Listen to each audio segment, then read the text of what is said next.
मशाल खान उनको संसार किया गया, इवन पुलिस डर रही थी। उनकी जो नमाज जनाजा थी उसमें ये कहा जा रहा था कि एक काफिर की नमाज जनाजा नहीं होती और लोग कतरा रहे थे, यकीन लोग नहीं आ रहे थे नमाज जनाजा के। डॉक्टर शकील अफरीदी सरकारी मुलाजिम थे, उन पर जो इल्ज़ाम है वो कलअदम तंजीमों से ताल्लुक़ का इल्ज़ाम है। कहा जाता है कि उन्होंने उसामा बिन लादेन की निशानदेही में मदद दी थी CIA को। डॉक्टर शकील अफरीदी को जब यहाँ लाया गया उसके बाद 2-3 महीने तक मुझे नहीं याद पड़ता कि मैंने रात भी सोकर गुजारी हो। इत्तलात होती थी कि डॉक्टर शकील अफरीदी को और डॉक्टर आफियान को आपस में एक्सचेंज कर लिया जाएगा। ऐसा केस भी हुआ जिसमें ख्वाजा सरा इंतकाल कर गए, उनकी नमाज जनाजा कोई भी अदा करने के लिए तैयार नहीं था। एक ऐसे शख्स ने, एक ऐसे मौलवी साहब ने 50,000 रुपए लेके उनकी नमाज जनाजा अदा की। उसके बाद उस ख्वाजा सरा की तदफीन हुई।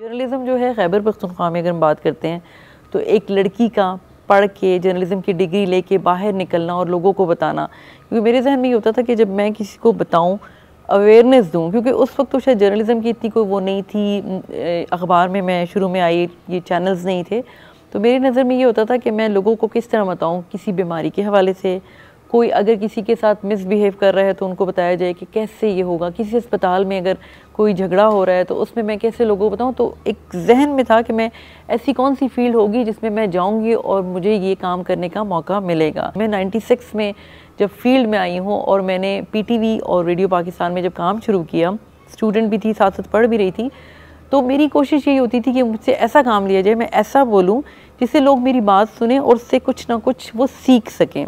जब मैं शुरू में आई और यहाँ पर प्रेस क्लब में जब मैंने एंट्री दी तो यहाँ पर मुझे बड़ी मुश्किलात का सामना करना पड़ा। उसकी वजह ये थी 3-4 ख़वातीन थी और वो भी चूँकि डेस्क पे होती थी तो फील्ड में नहीं जाती थी, तो मेरे लिए यहाँ पर बहुत बड़ा चैलेंज था कि कैसे मैंने साबित करना है। वो ये कहते थे नहीं आप बैठ जाए, मैं आपके लिए कर लाता हूँ और आप फिक्र नहीं करें, मैं आपकी हेल्प कर लूँगा। तो उससे हट के कि नहीं मुझे हेल्प नहीं चाहिए, मुझे खुद करना है, अगर मुझे किसी स्टोरी पे काम करना है, मुझे लोगों को बताना है तो वो मेरी अपनी मेहनत होनी चाहिए, ना कि आप मुझे बताएंगे कि ये स्टोरी इस तरह कर ले। जब आप मुख्तलिफ फील्ड्स में जाते हैं, अगर आप तालीमी इदारों में जा रहे हैं, अस्पतालों में जा रहे हैं, थानों में जा रहे हैं, कचहरी में जा रहे हैं, तो सबसे पहले तो मैं आपको बताऊँ कि जब मैं पहली दफ़ा थाने गई थी तो जो थाने में जो पुलिस थी वो भी बड़ी परेशान हो रही थी कि ये लड़की थाने क्यों आई है, क्योंकि हमारे यहाँ तो आमतौर पे कहते हैं कि थाना और कचहरी इस तरह की जगहों पे ख़वातीन नहीं जाती, और वो चूँकि वो वक्त इस तरह का था जब मैं थाने जाती थी तो बड़ी मुश्किल होती, उनसे मैं ख़बर मांगती थी कि जी मुझे बताएं कि क्या हुआ है, तो देख के मुस्कुराते थे कि ये क्या कर रही है, आके हमसे ख़बर मांग रही है। देखें आर्मी पब्लिक अटैक जो था ना, अब वो आप काफ़ी टाइम हो गया, 10-11 साल हो रहे हैं, लेकिन वो मेरे जहन से अब तक नहीं निकलता। जो मैंने बच्चों की डेड बॉडीज़ देखी, उन बच्चों को जो पेरेंट्स से मेरी बात हुई, वो अभी तक मेरे जहन पे इतना सख्त किस्म का, वो मैं बड़ी ट्रॉमेटाइज़ हुई बहुत ज़्यादा। और अभी तक जब मुझे इवन कोई फेसबुक पे कहीं ना कहीं मुझे कोई क्लिप मिल जाए, या हर साल दिसंबर में मैं जाती हूँ उन माओं के पास, उन फैमिलीज़ के पास, उनसे बात करती हूँ, तो मुझे लगता है कि वो बिल्कुल रिफ़्रेश हो गया है।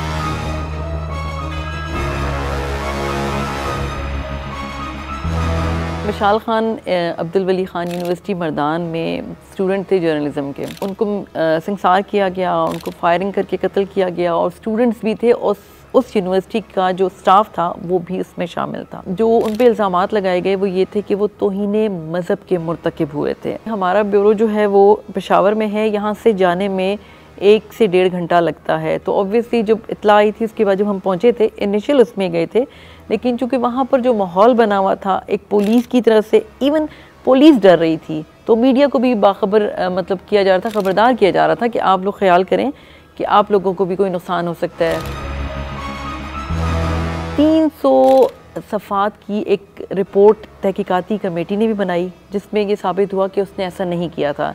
लेकिन अगर दूसरी साइड पे जाएं तो उन पर ये इल्ज़ामात थे कि वो फेसबुक पर ऐसे जो मवाद है जो कि मज़हब के ख़िलाफ़ है, जो हमारे मज़हब, तो वो उस पर वो डाला करता था, और उसमें बहुत ज़्यादा इसकी वजह से इश्तियाल पाया जाता था स्टूडेंट्स में और जो स्टाफ था यूनिवर्सिटी का। सेनेट की जो कामा कमेटी थी उसने फिर एक वो भी दी थी कि जो इसने फेसबुक पे जो अपना मटेरियल डाला था उसको हटा दिया जाए, और ग़ालिबन वो हटा भी दिया गया था जितना भी इन्होंने शेयर किया था। मशाल देखिए, जहाँ तक मशाल खान का लिबरल होना, फिर उनकी जो पोइट्री थी, जो उनकी शायरी जो मिली बाद में उनको कत्ल किए जाने के बाद जो सबूत मिले, जो बकौल अदालत में भी जो पेश किए गए, तो उसमें बहुत ज़्यादा वो अपनी कौम के हवाले से, अपने अगर लिबरलिज़म की हम बात करें वो अलग है, लेकिन अपनी कौम के हवाले से कौम परस्त, उनकी अपनी यूनिवर्सिटी इंतज़ामिया के साथ बहुत ज़्यादा टसल थी और वो हमेशा इसको कोशिश करते थे कि वो हाईलाइट भी करें और अपने साथ लोगों को मिला के, अपने स्टूडेंट्स को, तो इसके ख़िलाफ़ आवाज़ भी बुलंद करते थे। इस तरह की कुछ शिकायत थी, वो उनका यही कहना था कि अंदर जो यूनिवर्सिटी में ख़वातीन की हरासमेंट के हवाले से, करप्शन के हवाले से, तैनाती के हवाले से जो अपॉइंटमेंट्स हैं और जो अंदर जो फंड्स हैं उसमें करप्शन के हवाले से शिकायत थी, और जिस पर ये हमेशा से इन्होंने स्टैंड लिया और बोलने की कोशिश की। जो ये रशिया में पढ़ के आए और जो ये मशकीन खैबर पख्तूनख्वा में मर्दान की जिस यूनिवर्सिटी में पढ़ रहे थे, इनके बारे में कहा जा रहा है कि लाइक स्टूडेंट थे, अच्छे स्टूडेंट थे, इसमें कोई शक नहीं है। जब उसके वालिदैन से हमारी बात होती थी, वो यही कहते थे कि हमने अपने बच्चों को बहुत मुश्किल से पाला है और हमारे पास जो अखराजात थे, जो मुश्किलात थी, वो उनके वालिदैन ये कहते हैं हमने बहुत ज़्यादा फेस कर रहे हैं, और हमें अब जो उनको एक उम्मीद थी कि मशाल ख़ान जब तालीम मुकम्मल कर लेगा तो उन माँ बाप का और उनके घर में जितने लोग हैं उनका फ्यूचर बेहतर हो जाएगा। मशाल ख़ान की नमाज जनाजा की हम अगर बात करें तो उनकी जो नमाज जनाजा थी उसमें ये कहा जा रहा था कि एक काफ़े की नमाज जनाजा नहीं होती, और लोग कतरा रहे थे, यकीन लोग नहीं आ रहे थे नमाज जनाजा के। चूँकि उस वक्त टेररिज्म का दौर था, दहशतगर्दी अपने उरूज पर थी, तो बहुत सारे लोग जो थे इस बात से भी डर रहे थे कि अगर जनाजे में जाते हैं तो कहीं ऐसा अटैक ना हो जाए, कोई धमाका ना हो जाए जिससे पूरे के पूरे जो लोग गए हुए वो सारे के सारे उनको नुकसान पहुँचे। जो लोग उसमें मुलव्विस थे, जब उन पर अदालती कार्रवाई हुई, 60 के करीब लोग जब गिरफ़्तार हुए, तो उनमें से 28-30 तो शुरू केस में ही उनको रिहा कर दिया गया था। बाकी जो थे वक्तन फ़वक्तन वो बरी होते रहे। मरकज़ी मुल्ज़िम जो है वो इमरान ही था। फायरिंग जो की थी वो इमरान ने ही की थी, और जो उनके पास CCTV कैमरे से जो उनको सबूत मिला था वो इमरान के ख़िलाफ़ ख़ासा वैलिड था। इमरान की जो थी वो सज़ाए मौत जो थी वो उम्र कैद में तब्दील हो गई थी। तो ऐसा ही है, और उसमें फिर सियासत भी, इसमें हमारे यहाँ बदकिस्मती ये है कि जब इस तरह के वाक़यात होते हैं उसमें पॉइंट स्कोरिंग जो सियासत के नाम पे वो बहुत ज़्यादा होती है। इसमें कुछ दीनी जमातों के लोग भी शामिल थे जिन्होंने ये साबित किया कि वो जो है गाजी हैं, उन्होंने मशाल ख़ान को कत्ल कर दिया है, और ये सारी दुनिया ने देखा।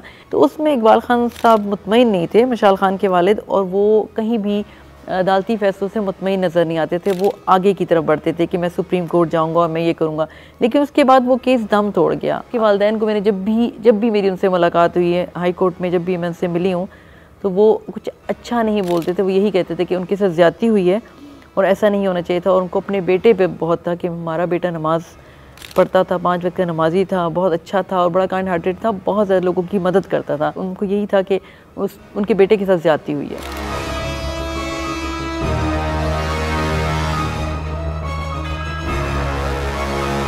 डॉक्टर शकील अफरीदी ज़िला खैबर से उनका ताल्लुक़ था, एक सरकारी मुलाजिम थे। उन पर जो इल्ज़ाम है वो कलअदम तंजीमों से ताल्लुक़ का इल्ज़ाम है, उनको मदद फराहम करने का इल्ज़ाम है। मशकूक कुछ लोगों का ये इलाज मुआलजे करते थे, जिसकी वजह से इनको ख़ासी हद तक मुश्किलात का सामना भी करना पड़ा, और इनको गिरफ़्तार भी किया गया था, इनसे पूछगछ भी की गई थी शुरू के मरहले में। लेकिन दूसरी तरफ ये कहा जाता है कि उन्होंने उसामा बिन लादेन जो हैं उनकी निशानदेही में मदद दी थी CIA को। अभी जो वो हैं पंजाब की किसी जेल में हैं इस वक्त, बहुत अरसे तक पेशावर सेंट्रल जेल में थे। सबसे पहले तो ये कि जब उनको लाया गया था, एक शोर उठा था कि डॉक्टर शकील अफरीदी को सेंट्रल जेल पेशावर शिफ्ट किया जा रहा है, लेकिन उनको ऐसे नहीं लाया गया कि किसी बख्तरबंद गाड़ी में लाया गया हो या किसी ख़ास सिक्योरिटी में, क्योंकि बहुत हाई रिस्क मामला था। उनको एक आम सी टैक्सी में पहुंचाया गया सेंट्रल जेल पेशावर, और वो काफ़ी टाइम तक सेंट्रल जेल पेशावर में रहे। 33 साल की उनको सज़ा दी गई थी, जिसके बाद 3 साल की उनकी सज़ा कम कर दी गई थी, ऑलमोस्ट 30 साल की सज़ा थी। लेकिन डॉक्टर शकील अफरीदी जब तक पेशावर जेल में यहाँ पर थे तो उनकी फ़ैमिली से मिलने पर पाबंदी थी कुछ अरसे तक। एक हाई ऑफिशियल ने ये बताया था जेल के अंदर कि वो फिर इस तरह हो गए थे कि उनको ख़ुद भी था कि वो जब खाना ख़ुद अपना बनाने लगे थे कि मुझे खाना ख़ुद बनाना है, मैं अपनी मर्ज़ी से खाना भी बनाऊँगा, और वो किसी का बना हुआ खाना नहीं खाते थे। उनको ये खौफ था कि उनको कहीं जहर ना दे दिया जाए। डॉक्टर शकील आफरीदी को जब यहाँ लाया गया उसके बाद बहुत अरसे तक 2-3 महीने तक मुझे नहीं याद पड़ता कि मैंने रात भी सोकर गुजारी हो, क्योंकि ये कहा जाता था कि उनको शायद शिफ्ट कर रहे हैं, वो यहाँ से लेके जाएंगे उनको, किसी और डियाला जेल की बात होती थी। तो मैंने वहाँ पर रात और दिन बैठ के ड्यूटी दी है कि उनको, लेकिन उनकी जितनी भी ट्रायल हुई है वो जेल के अंदर हुई है, उनको किसी अदालत में पेश नहीं किया गया। जो उनके वकील थे, पहले वकील जो थे उनको कत्ल कर दिया गया। दूसरे वकील जो हैं वो इस वक्त अब्रॉड हैं, वो भी यहाँ से चले गए हैं, उनको भी खासी सिक्योरिटी रिस्क था।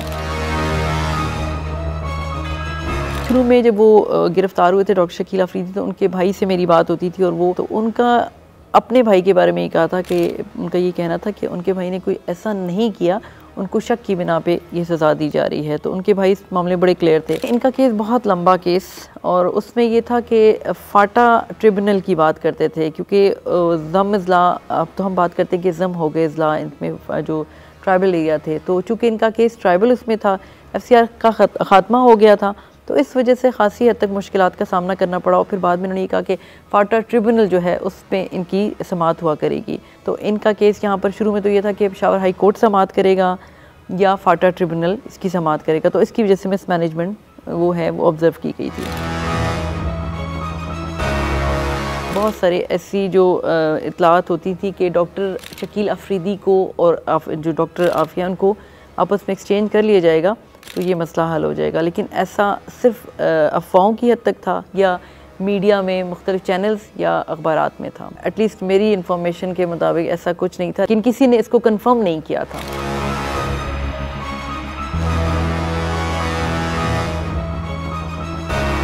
खैबर पख्तूनख्वा बिलखुसूस पेशावर, चूँकि मैं पेशावर में होती हूँ, तो हमारा जो ख्वाजा सरा का जो तबका है इंतहाई मुश्किल में है, महरूम तबका है। इंसानी हकूक़ की अगर हम बात करें, उसकी खिलाफ वर्जी होती है उनके मामले में।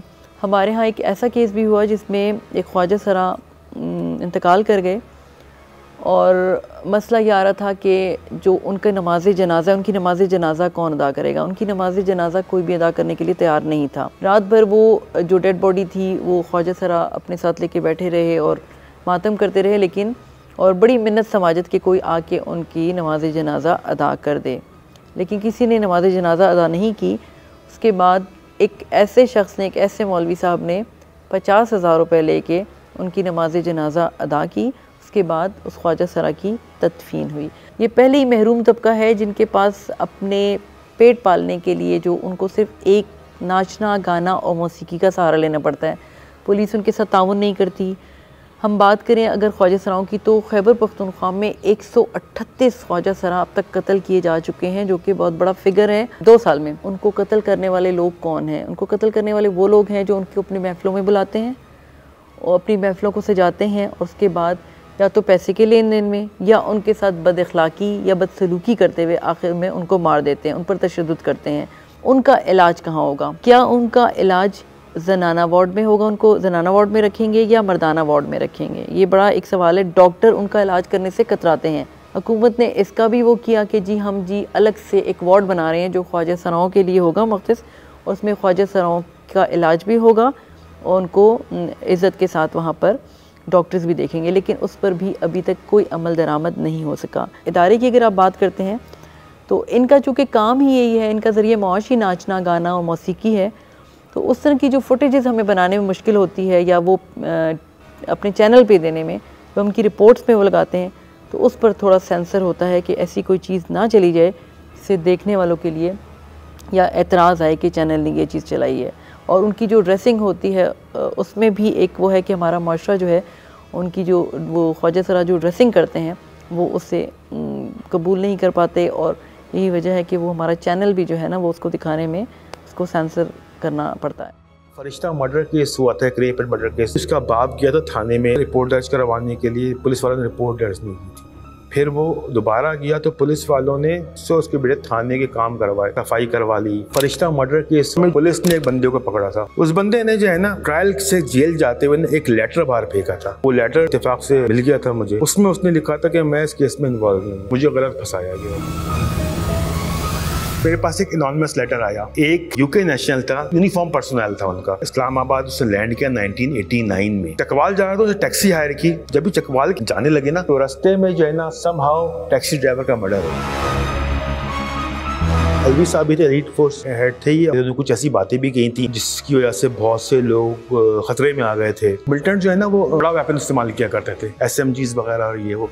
इनके मर्डर में जो ना पिस्टल वगैरह यूज हुई थी। इस केस के मुल्जिमान पकड़े गए थे और बड़ा इंटरेस्टिंग केस था मुल्जिमान पकड़े जाने का।